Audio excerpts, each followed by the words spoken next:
financial scams. If you have had any money in your pocket, your phone, or anywhere, you might have come through instances where someone might be interested in your money, sometimes even more than you are yourself. And we're here to talk about the various forms of scams and how people can take advantage of your money. And keeping you safe from that, I'm joined by Simon Kiari, who is an organizational development consultant, to help us understand a bit more of this. He's also a financial guru and expert. He's going to be making sure that we get to learn on how to protect our money from such scams and more. Karibu sana. Asante sana. Yes, it's good to have you. Good to be here. Yes. I'm very excited. Yeah. Amazing. Let's discuss this particular conversation. I was really looking forward to these particular conversations because many people have been coming out there and talking about various ways in which they have come across various drama financially, coming from people who seem to be interested in their money. And just to begin with it, let's begin with the how. How do people get conned of their money? Very interesting question. I remember someone telling me someday, I had never thought I would be conned, because they are always very careful. They are always looking out for these instances that you get conned. You know, sometimes people, there are those obvious ways of getting conned. Yeah. But as we say, that the schemer, there's in the scheming game, there's the schemer, there's the scheme, the way that the route that he wants to use to get the money, and there's the target. The ultimate is the target, which is your money. So as I was telling you earlier, it's not your money is not just your money. There's someone else, there's a project that is eyeing your money, and there's someone who is waking up every morning to think about how they will get your money in not a very legit way. And that is the schemer. So how? There are many ways. There are many ways. They will be very nice to you. They will talk to you. They will earn your confidence. You will actually not even know that you're being conned until it has actually happened. That's when you realize, wow, I have lost money. Like for instance, people have received. There was one particular morning at 5 a.m. I wake up in the morning and I have received a text message, and then after receiving the text message, few minutes after, actually I think a minute or two after, I received a call. Yeah. I had read the message. It was something similar to an M-Pesa message. So I had seen the name, the account, the telephone number, and the amount. The amount as well. Yeah, but I had not actually validated whether it has come from Safaricom or not. So the guy calls me and tells me, by the way, my name is so and so. So in my mind, the name is there. tick. Okay, I have sent you X amount. I had looked at it, a tick, and I will request you humbly to send me the money. And I'm like, oh, okay, fine. See, I'm half awake, half asleep. So I tried to send the money. So I go send the money back. I'm like, wow, the money is not going. Do it again. And then I realize, oh, wait a minute. I have insufficient funds. Lucky, I didn't have money. Assuming I had money, that's the how. Assuming I had money, that money would have gone. And that time I had not learned that you can verify or even call Safaricom and ask Safaricom or the service subscriber to reverse that transaction, which is normally what some people don't do. Someone sends you. I have a friend who, I will not mention the name, who was not lucky as I was. He had money in the account and he sent to that particular person. So that's the how. And that's just one form of a scam. Someone sits down somewhere and is like, let me keep trying, let me keep trying, and they will somehow succeed. Yeah. And I'm glad you talked about the schemers and the target as well. And maybe a question that comes to mind is, are there any loopholes we should be careful about, even as the schemer thinks, and you put it very well. Someone, as I am working right now, someone is thinking about my money and how they can actually get it from my pocket or elsewhere. What are the loopholes I should be careful about even as I do this? Okay, now schemers will look at Like for example, there are the different types of schemes. There's the marriage kind, relationship kind. There's the computer kind that will send you an email, and if you're not careful, the email looks legit. It's called phishing. Phishing. The email looks legit, but it's aimed at making sure that they get your information so that they go into your account and get money from you. So what in that instance of phishing you're supposed to do is make sure that you don't answer mails that you're not comfortable with, and also ensure that sometimes, like the instance of the phone call, ask them to call Safaricom and reverse it from their end. And also don't leave your PIN. The mobile subscribers always tell you, even your ATM, don't leave your PIN everywhere. Or your phone PIN. Don't just give it out to anyone, because it opens up a lot of doors. And then another thing that you need to be careful about, trusting people who come up with so many good stories. I remember one time, one time I'm giving you the how you need to safeguard yourself. I remember one time I'm given a story, and it did not make sense to me at all. What kind of story was that? The pyramids. It did not make sense to me at all. And someone came to me with a check, and they told me, by the way, I have actually made money, and these things are bringing in money. And I trusted a friend.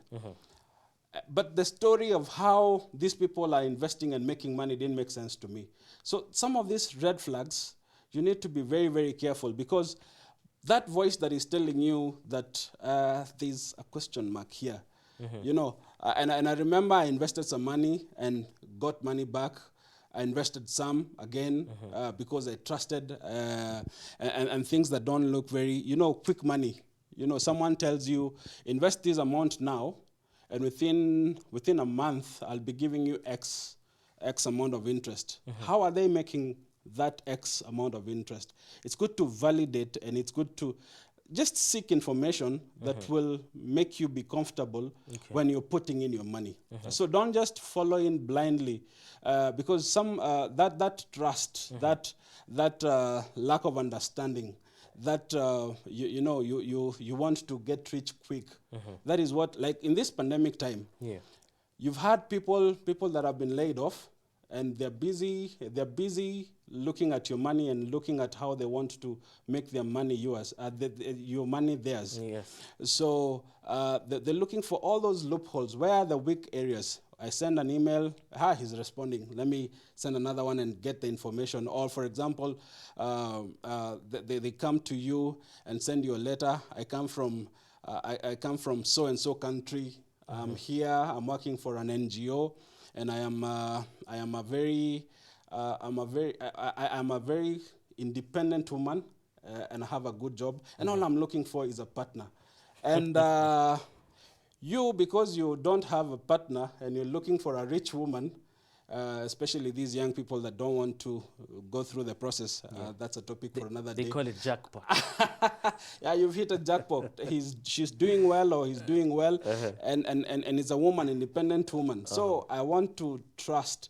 But at the end of the day, you should ask yourself, an independent woman looking, they're legit people that do that. But if I'm looking for love, I don't have to go advertising it out there. And you will find that you receive that email today, and tomorrow you will receive the same email. The only details that would have changed is maybe the date and the name of the person. So the story is the same. All they're looking at is looping you in, gaining your trust, and then ultimately that independent woman will tell you they're stuck somewhere, and they need you to send X amount. Or for example, you've won X amount of money, and I remember someone telling me, I have been told that I have won 1 million shillings. And they're very happy. You know, 1 million shillings will change my life in many ways.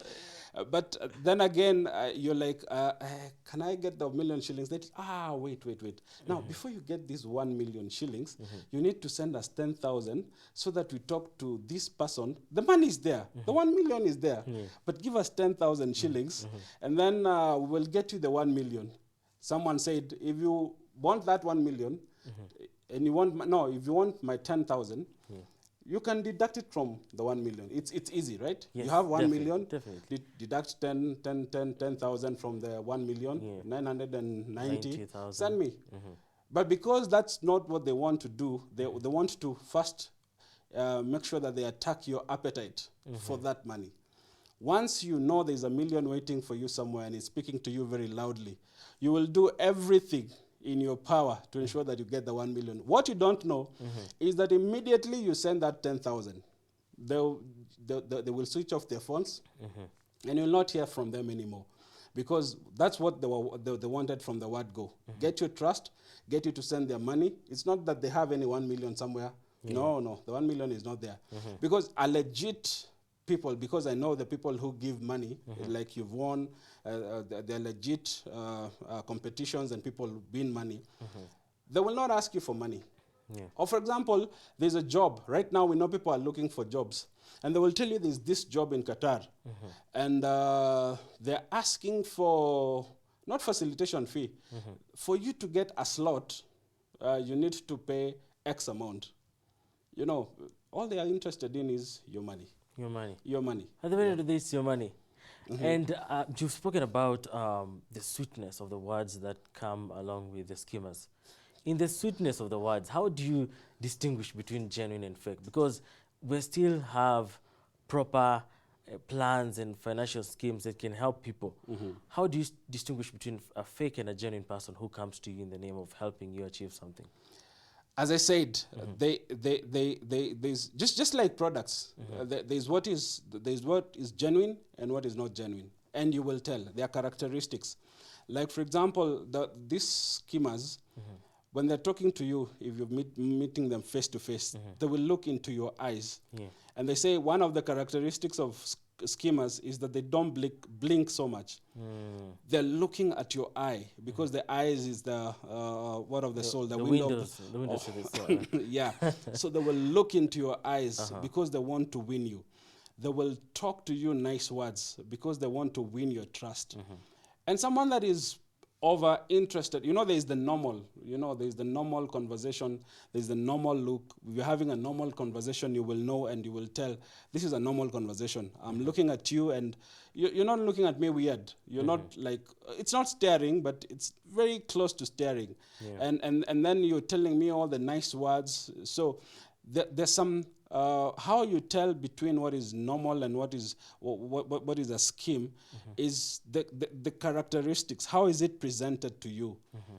Like for example, if I tell you that you've won and I need to give you money, normally they don't ask for money. So you will know for sure this is a scheme. Or for example, if they are asking you to there's an investment coming in, and they're bringing in an investment. And at the end of the day, they will not tell you at some point that you need to, there's some goods stuck somewhere, and you need to send them something, kukwamua hizo goods. If they start some of these funny stories, you will begin putting those question marks. So that's how you tell out what is legit and what is not legit. Yes. And in this era of terms like kuomoka becoming very big terms, with the unemployment rates going higher, people might be tempted to fall in the trap multiple times. And as we speak right now, a number of people have been duped a number of times, more than one time actually. Others have not been conned yet, but will be conned because maybe they will not be careful about it. When is the learning point? When do we get to that point where now I have learnt, or we have learnt as a people and be able to stay safe from that vice? Or does it have to recur every other time? They say, lie to me once, it's on me. Lie to me twice. It's on who? Find out. So if I lie to you once, I will take, if I lie to you and I succeed to lie to you, and you're like, hey, manze wewe msema leo ameniweza. Amejaribu sana. Your pesa imeenda. Like for example, when I was sending money, assuming I had actually sent money, I would have said, oh, well, okay, fine, it's okay, pesa imeenda. Yeah. But if I send another time, it would have been my mistake. Like I don't learn. And that is what we call, I am very careful not to use this English word. You know, English is a foreign language. Yeah. But I would not say, let me just use that word. Yeah. I'm lacking another word in my head, Yeah. greed. Uh-huh. So this is greed. I wish I had a better word, but it's actually greed because I've lied to you once, Yeah. and then I've come to you again with the same lie or a slightly different lie, and you can't tell me out or you can't call me out. So who is it on? Is it me or you? Because as I said, there's someone who wakes up one every morning. Just like you're coming to work here, there's Yeah. someone who goes to work, and their work is not the legit work. Their work is to look at at loopholes and ways and means that they're going to swindle money or get money from people. They will come up with a wonderful scheme, you know. And man, when you listen to that scheme, it sounds so convincing. Okay, you will be lied to once, Yeah. but if I come to you again and lie to you again, they say you can learn from experience, number one, but you don't have to learn from your own experience. Now, assuming you're learning from your own experience, I have put in money, and that money has gone. You know, like, who will I blame? Is it that person scheming, or you that is actually putting that money again and again and losing it again and again? So I think we need to be, you know, we say this generation, not Z. There's another one that comes after Z. That generation and Generation Z and Y, they want instant gratification. Yeah. They want to be rich quick. The You know, appetite for success is really high. really high. You know, people are driving machines, big cars, you know, living big and living large. I want that. Yeah. And you forget that there is a process. People have actually worked and put in work and invested time, wake up early in the morning and sleep very late at night, working and putting a lot of, you know, utilizing and mining their networks and making sure that their networks are bringing them money. And they're patient, you know, but there are people who want to be rich overnight. And study has it that even, and I have nothing against lottery, even the people that have hit jackpots, very few of them have done something significant with their lives.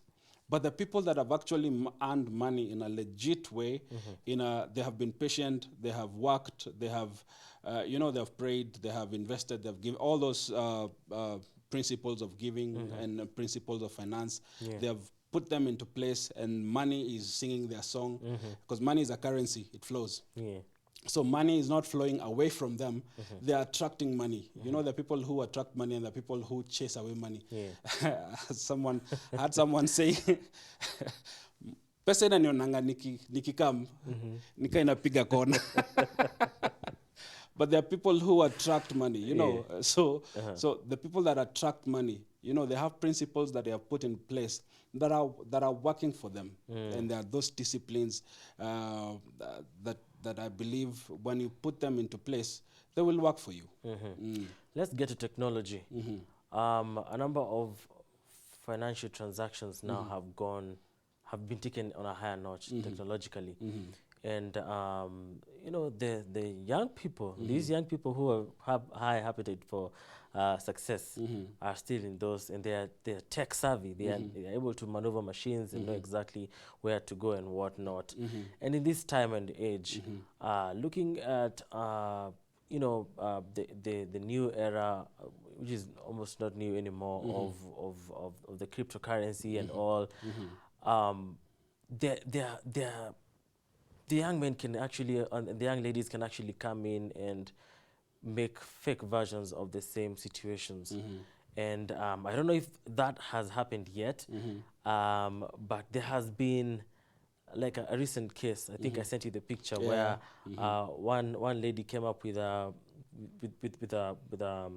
site where people can actually do those transactions and earn money, yet money was being stolen from them. Where is the point where we need to refocus our young people into creating our very own, you know, sites where we can actually do things the right way. How do you think we have done so far, and what can we actually do to get better in terms of making sure our tech-savvy guys are in legit businesses online? Wow. There's something called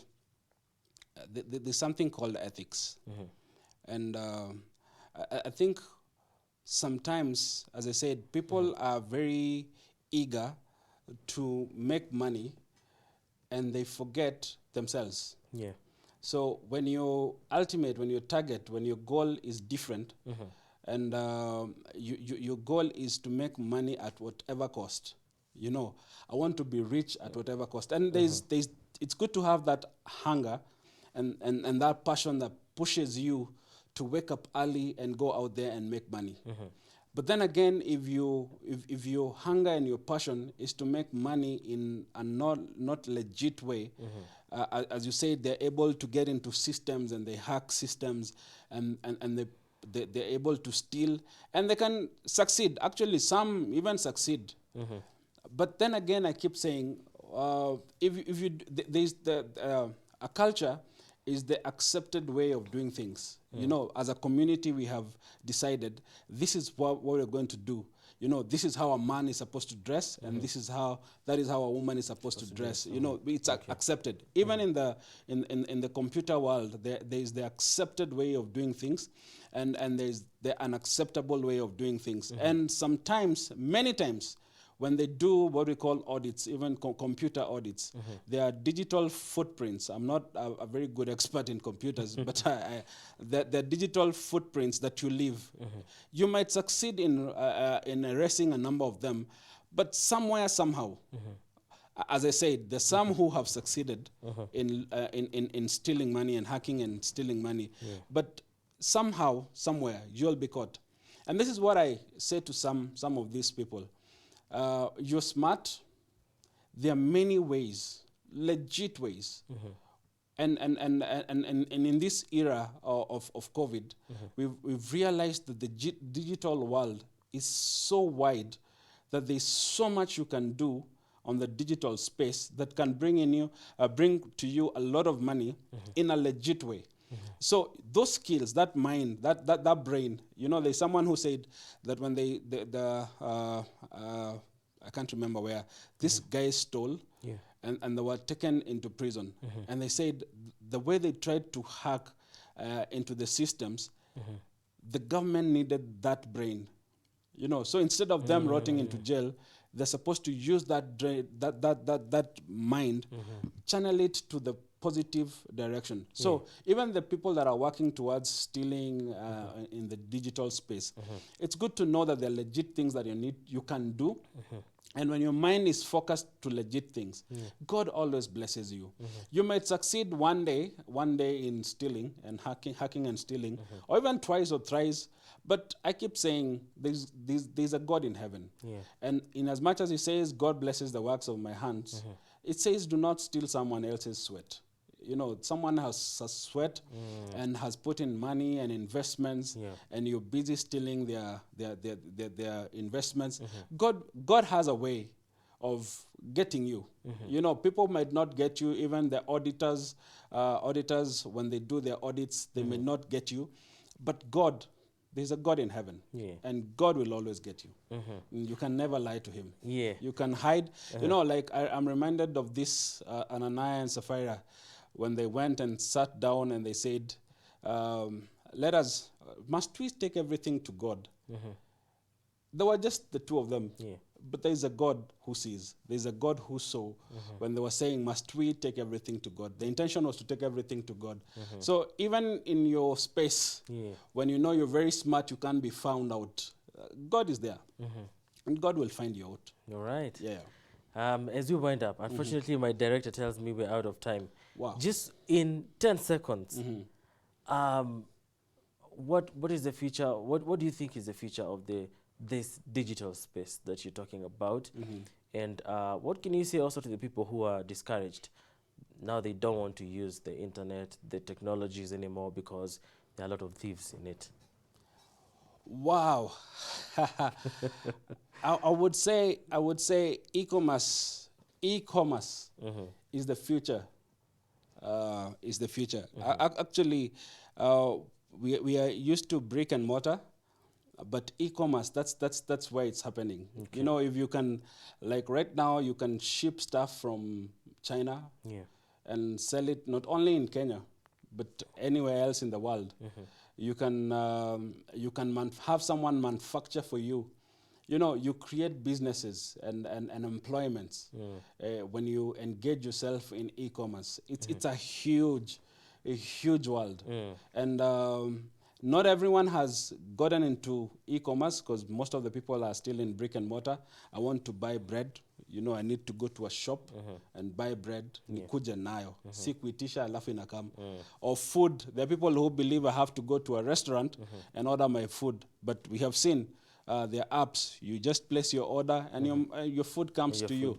So there's a lot that can happen in that space. So you don't have to do the illegal stuff of hacking into people's accounts to steal money from them. No. There's a lot of business that you can do. Actually, that mind, that brain, you can channel it positively into other productive, legit things. All right. Thank you so much, Simon K, for joining us tonight. I just feel like we've scratched the surface. So we have to be back to continue informing people on other things, including other financial literacy, wisdom that people need to have in this particular century that we are in today. Thank you so much for coming. It's a pleasure to have you tonight. I'm honored to be here. All Thank right. you very much for inviting me. Thank you very much. That is Simon K, Organization Development Consultant, right here on KUTV. And now you know better, you're wiser, and you'll be able to take care of your money properly. Now we move on. Residents of Kiambaa constituency, Kiambu County, have